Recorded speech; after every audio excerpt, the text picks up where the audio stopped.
कृषि व्यवसाय गर्ने मान्छे कहिल्यै भोकै बस्नु पर्दैन।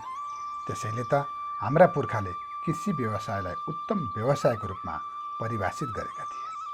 नेपालको करिब 2/3 जनसङ्ख्याको रोजगारी तथा जीविकोपार्जनको प्रमुख आधार कृषि क्षेत्र भएकोले यसको व्यवसाय विकास मार्फत कृषि उद्योगमा रूपान्तरण गरी बढ्दो व्यापार घाटालाई परिपूर्ति गरी कृषिमा आश्रित नेपालको समग्र अर्थतन्त्रलाई माथि उकास्ने उद्देश्यका साथ कृषिको व्यवसायीकरण मार्फत औद्योगिकरणमा रूपान्तरणका लागि भौगोलिक सम्भाव्यता र तुलनात्मक लाभका आधारमा छनौट गरिएका क्षेत्र र बाली वस्तुहरूमा एकीकृत रूपमा सबल कृषि विकासका कार्यक्रमहरू सञ्चालन गर्ने गरी आर्थिक वर्ष 2073-74 देखि प्रधानमन्त्री कृषि आधुनिकीकरण परियोजना सञ्चालनमा रहेको छ।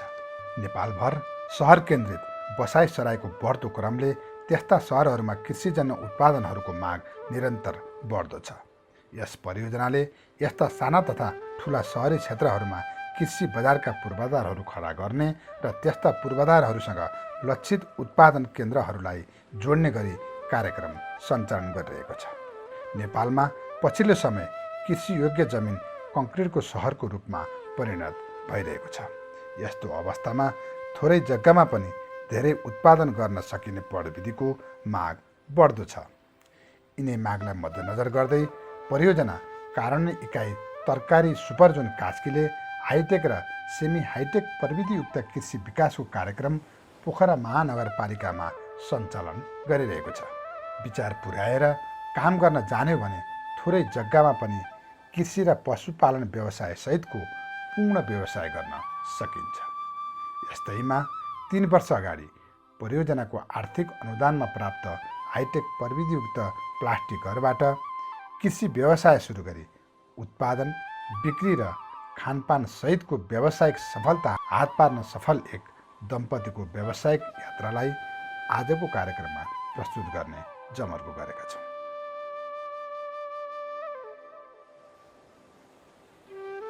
पुर्ख्यौली घर बागलुङ जिल्लाको जैमिनी नगरपालिका। बालबच्चा पढाउने उद्देश्य राखेर 2062 सालमा पोखरा झरेका थिए रामबहादुर मल्ल र उनकी श्रीमती खिराकुमारी मल्ल। दुवैजनाको पेन्सन आउँदो रहेछ। रामबहादुर पूर्व भारतीय सेना र खिराकुमारी पूर्व शिक्षिका। त्यति बेलाको देशको बिग्रदो राजनीतिक अवस्थाका कारण गाउँघरका स्कुल बन्द भइरहँदा बच्चाको उज्जवल भविष्यका लागि जब 2059 सालमा रामबहादुर मल्ल पेन्सनमा नेपालमा आए, त्यसपछि दुवैजना 2062 सालमा पोखरा झरे। 10 वर्षका लागि 16 रोपनी जग्गा भाडामा लिएर सुरुमा भैँसी पालन व्यवसायबाट व्यवसाय सुरु गरेको दम्पति 3 वर्ष अगाडि प्रधानमन्त्री कृषि आधुनिकीकरण परियोजना तरकारी सुपरजोन कास्कीले अनुदानमा प्रदान गरेको हाइटेक प्रविधियुक्त प्लास्टिक घरबाट व्यावसायिक कृषि व्यवसायलाई पनि सँगसँगै चलाइरहेका छन्। रामकृष्ण पशु तथा कृषि फर्म दर्ता गरी पोखरा महानगरपालिका वार्ड नम्बर 15 स्थित ढुङ्गे साँगु चोकमा अर्गानिक रेस्टुरेन्ट सहितको व्यावसायिक यात्रामा अगाडि बढिरहेका मल्ल दम्पति किन झरे त पोखरा? अनि कसरी अपनाउन पुगे त कृषिलाई पेसापछिको व्यवसायको रूपमा? विशेष त दण्डकालको बेलामा गाउँमा भएका बोर्डिङ स्कुल तहस भएको खण्डमा हामी पोखरा झर्ने क्रम भयो।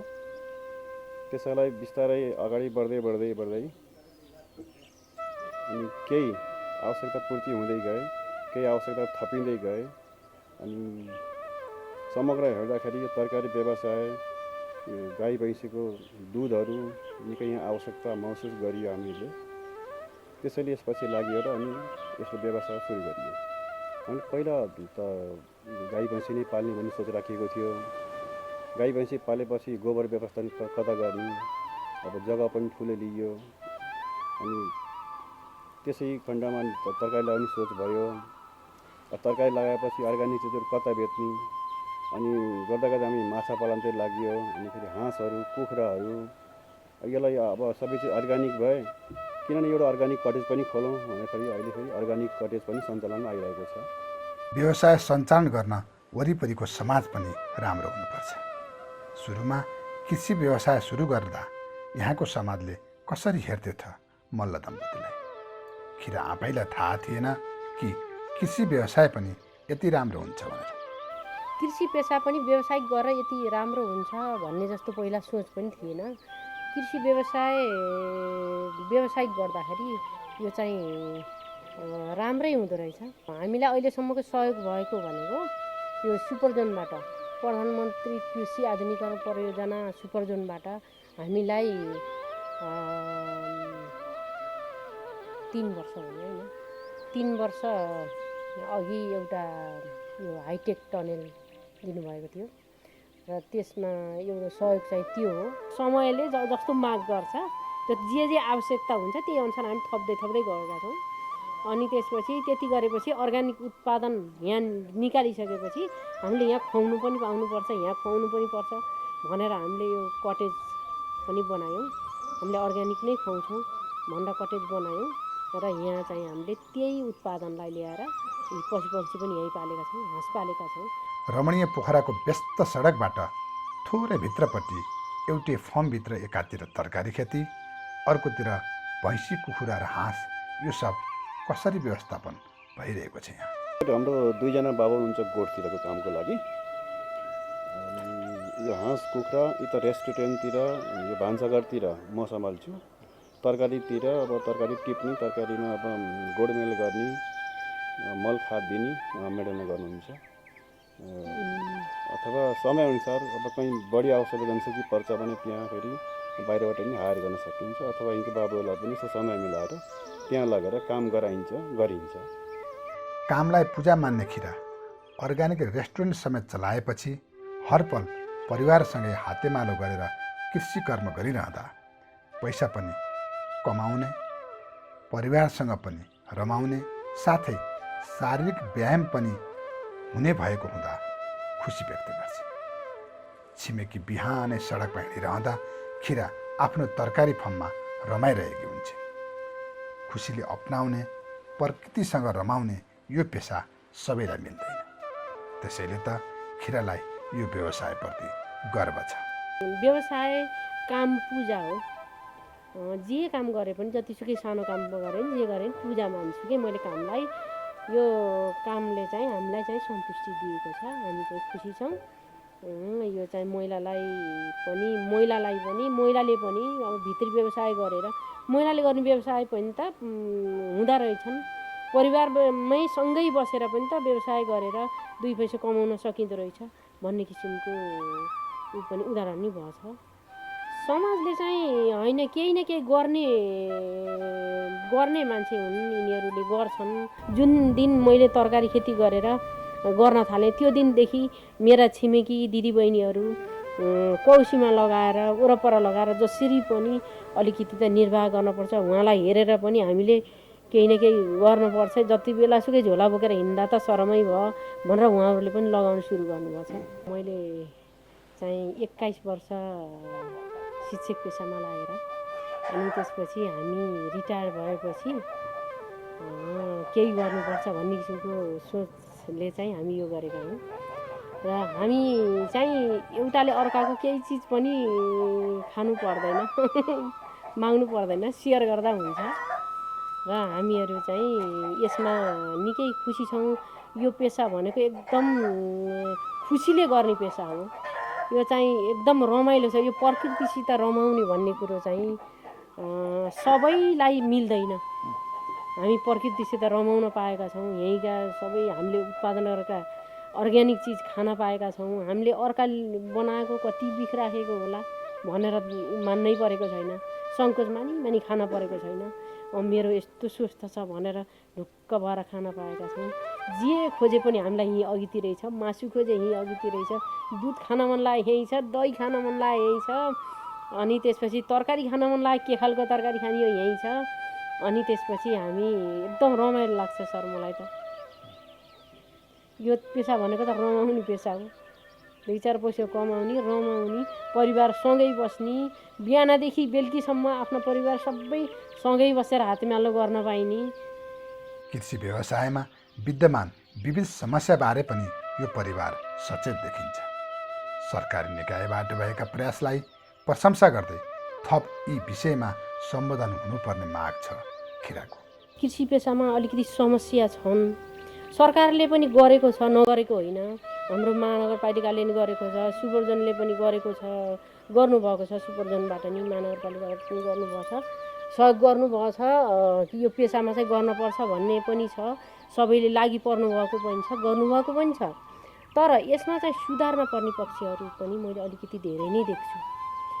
अब गर्दै र हुँदै जालान्, तर चाहिँ हामी किसानको तर्फबाट हामीलाई ठ्याक्कै यही क्षेत्रमा लागेर समस्या यो है भनेर सरकार समक्ष हाम्रा कुराहरू पुर्याउन पुगोस्, यही मिडिया मार्फत पुगोस् पनि मैले भन्छु। र हामीलाई चाहिँ पहिलो कुरो त कस्तो छ भन्दाखेरि बिउमा एकदम समस्या छ, तरकारीको बिउमा एकदम समस्या छ। अनि अर्को छ यो बजारीकरणलाई सरकारले जिम्मेवारी लिइदिएर अनि त्यसलाई नभएको ठाउँमा पुर्याउने र किसानका जति चिज फालिएका छन् कहिलेकाहीँ त बिग्दैन, राख्नुपर्ने हुन्छ, राखेर पनि बिग्रने हुन्छ। त्यसको लागि चाहिँ अलिकति सरकार जिम्मेवार भएर चाहिँ वडा स्तरबाटै हाम्रा किसानका उत्पादनलाई जिम्मेवारी साथ लिएर तिनलाई चाहिँ होइन लो क्वालिटीको चिज लिइदिन परेन, राम्रो ग्रेडिङवाला चिज ग्रेडिङ गरिदिएर ग्रेडिङवाला चिज चाहिँ उत्पादन पूर्वदेखि पश्चिमसम्म र त्यसलाई त्यतिले नपुगे विदेशी बजार पनि को पनि व्यवस्था गरेर लिइदिएदेखि धेरै सजिलो हुने थियो भन्ने लागेको छ मलाई। अर्ग्यानिकको तालिम पनि अलिकति कम भयो जस्तो लाग्छ मलाई। हामीलाई चाहिँ स्तर उन्नति हुने खालको तालिम दिने र हामीलाई चाहिँ हामै किसानले के अरे हाइब्रिड बिउ उत्पादन गर्न सकौँ कि सक्ने खालको व्यवस्था हाम्रै देशमा गर्न पाएदेखि, गरिदिने व्यवस्था भयो भनेदेखि चाहिँ कृषिमा केही धेरै सफलता हासिल गर्ने थियो। मल्ल दम्पतिको व्यावसायिक कृषि यात्राको सारथी बनेको प्रधानमन्त्री कृषि आधुनिकीकरण परियोजनाप्रति आभार प्रकट गर्दै कृषकलाई अप्ठ्यारो पर्दा रुन कराउन जाने ठाउँ सम्झिन्छन् खिरा प्रधानमन्त्री कृषि आधुनिकीकरण परियोजनालाई। यो परियोजनाले चाहिँ यसले चाहिँ किसानको लागि राम्रो गरेको छ। किसानलाई सहयोग गर्ने परियोजनालाई त नराम्रो त भन्नै मिलेन।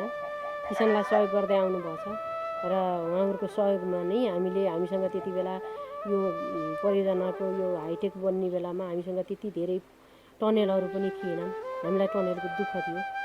अनि त्यसपछि यो टनेल भइसकेपछि यसमा गरेको यसमा उत्पादन गरिसकेपछि हामी यसो अलिक खेल्ने बाटो भयो। त्यसपछि हामी अरू टनेलहरू पनि थप्दै गयौँ। त्यसैले चाहिँ यो प्रधानमन्त्री कृषि आधुनिकीकरण परियोजनालाई हामी प्रति हामी आभारी छौँ। उहाँले सहयोग गर्नुभएको छ र अहिले पनि अझै पनि हामीहरूलाई चाहिँ कृषकहरूलाई आवश्यकता पर्दा हामी रुनी कराउने माग्न जाने ठाउँहरू पनि तिनै नै हुन्। मल्ल दम्पतिका 2 भाइ छोरा 1 छोरी अहिले हुर्किसके। बच्चाको पढाइले डोर्याएर पोखरा ल्याइ पुर्याएको यो परिवारमा कुनै तनाव छैन।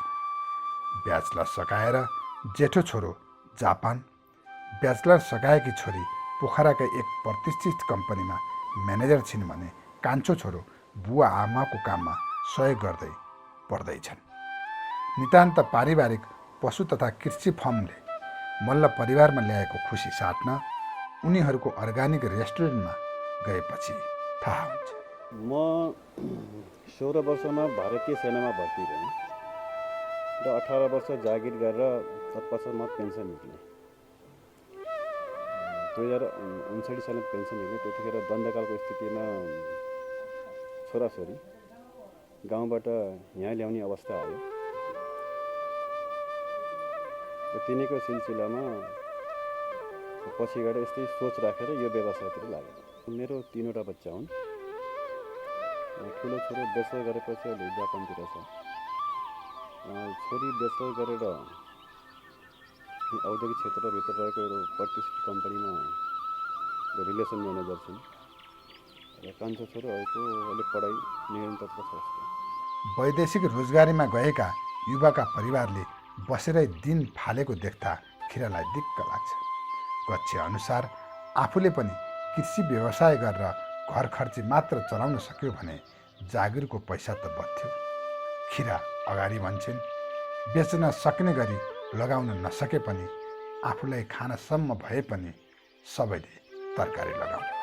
दाजुभाइहरू विदेशतिर कमाउन जाने, दिदीबहिनीहरू यहाँ बसेर कमाएको पैसा बच्चाहरूलाई पढाउने न्युमा यहीँ बसेर चाहिँ बेकारमा समय फाल्ने, अनि त्यसपछि यत्तिकै समय फालिदिने, नकारात्मक सोचमा लाग्ने दिदीबहिनीहरू पनि हुनुहुन्छ अहिले। त्यसैले मान्छे व्यस्त भयो भनेदेखि नकारात्मक सोच दिमागबाट हट्छ। त्यसैले शारीरिक रूपमा शारीरिक कसरत पनि हुने, जति बेला सुकै चाहिँ बसेर खाँदाखेरि बिग्रेको शरीरलाई चाहिँ स्वस्थ पनि बन्ने। त्यसैले धेरै दिदीबहिनीहरूलाई चाहिँ यो पेसामा, कृषि पेसामा लाग्नुहुन, सबै दाजुभाइलाई लाग्नुहुन म अनुरोध गर्छु। किनभनेदेखि यसबाट हामीहरूले के सोच्छौँ भन्दा गममा कमाइ मात्रै हेर्छौँ, तर हामीले यसबाट बचेको चिज पनि हेर्दैनौँ कि। हामीले महिनाको 50,000को नोकरी खाएर 50,000 खानै ठिक्क भयो र हामीले कमाएर यहीँ कृषि व्यवसाय गरेर घर खर्च कति लाएन भने बराबर होइन र। प्रविधि मैत्री यान्त्रिकरण र बजारीकरणको समस्यालाई हल गर्दै उत्पादन वृद्धिका लागि जोड दिइरहेको प्रधानमन्त्री कृषि आधुनिकीकरण परियोजनाले रामकृष्ण पशु तथा कृषि फर्म जस्ता एकीकृत फर्म सहरी क्षेत्रमा कृषि पर्यटनको रूपमा सफल हुने ठान्दछ। उहाँहरू बागलुङबाट यहाँ कास्की आएर कृषिको क्रियाकलापहरू गर्ने भन्ने हिसाबमा आउनुभएको हो र उहाँले रिटायर जबको सिलसिलामा यहाँ आएर तरकारी खेती त्यस्तै गरेर पशुपन्छी पालन त्यो गर्दा गर्दै उहाँहरूले अहिले चाहिँ एकीकृत रूपमा उत्पादन पनि आफै गर्ने र त्यही उपभोगसम्म पनि पुर्याउने भनेर अहिले रेस्टुरेन्ट त्यही पनि चलाउनु भएको अवस्था छ। त्यो देखिँदाखेरि चाहिँ उहाँहरूको एउटा प्याकेज नै क्या, तरकारी उत्पादन पनि भयो, गाई भैँसीबाट दुध उत्पादन, मल पनि त्यही आफ्नै प्राङ्गारिक हिसाबमा जान सकिन्छ भन्ने हिसाबमा एउटा प्याकेजको रूपमा उहाँहरू अगाडि आइरहनु अवस्था छ। उहाँको अहिले हेर्दाखेरि चाहिँ राम्रै देखिन्छ। यो हामीले 6th इन्डस्ट्री भन्छौँ क्या, जसले उत्पादन गर्यो अनि त्यसैले चाहिँ प्रशोधन पनि गर्यो, बिक्री वितरण पनि गर्यो भने त्यो बिचबिचमा आउने मार्जिनहरू अर्को ठाउँमा नगइकन आफै त्यहीँबाट चाहिँ आउने हुँदाखेरि उहाँहरूको चाहिँ सफल हुन सजिलो हुन्छ। किन भन्दा उहाँको बजारको ठाउँ पनि छ, कृषि पर्यटनको हिसाबमा उहाँहरूले उत्पादन गरेका चिजहरू पनि त्यहीँ उपभोग हुने भयो र अरू अन्य साथीहरूले वरपरका चाहिँ गर्दाखेरि रेस्टुरेन्ट भइसकेको अवस्थामा त्यहाँबाट चाहिँ खेती गर्नलाई पनि उहाँहरूले चाहिँ अब प्राविधिक कुराहरू पनि सिकिसक्नु भएको छ र त्यही सफलताको आधारमा उहाँले रेस्टुरेन्ट व्यवसाय पनि गर्नुभयो भने त राम्रै देखिन्छ। व्यस्त सहरी जीवन र वातावरणीय प्रदूषणका कारण कोलाहलपूर्ण परिवेशबाट सहरभित्रका यस्ता एकीकृत कृषि फर्मले मान्छेको जीवनमा एकैछिन भए पनि आनन्दभूत गराउन सहयोग गर्छ। फर्मभित्रै उत्पादित दुध, तरकारी, माछा र मासुको अर्ग्यानिक स्वाद लिन चाहनेका लागि मल्ल दम्पतिको यो फर्म एउटा राम्रो गन्तव्य हुन सक्छ। व्यवसायका लागि भौतारी रहेको युवा जनशक्तिलाई यस्ता मोडलका एकीकृत फर्म मार्फत सहयोग गर्न सके छोटो समयमा कृषि व्यवसायमा प्लान हुने समस्यालाई हल गर्दै कृषि पर्यटनलाई समेत सहयोग पुग्ने देखिन्छ। यस्ता मोडलतर्फ पनि परियोजनाले केही सोच्ने हो कि? यति भन्दै परियोजनाको सहयोग मल्ल दम्पतिको अथक परिश्रमबाट प्राप्त यो सफलता आम नेपालीहरूका लागि प्रेरणाको स्रोत बनोस्, हाम्रो यही शुभकामना।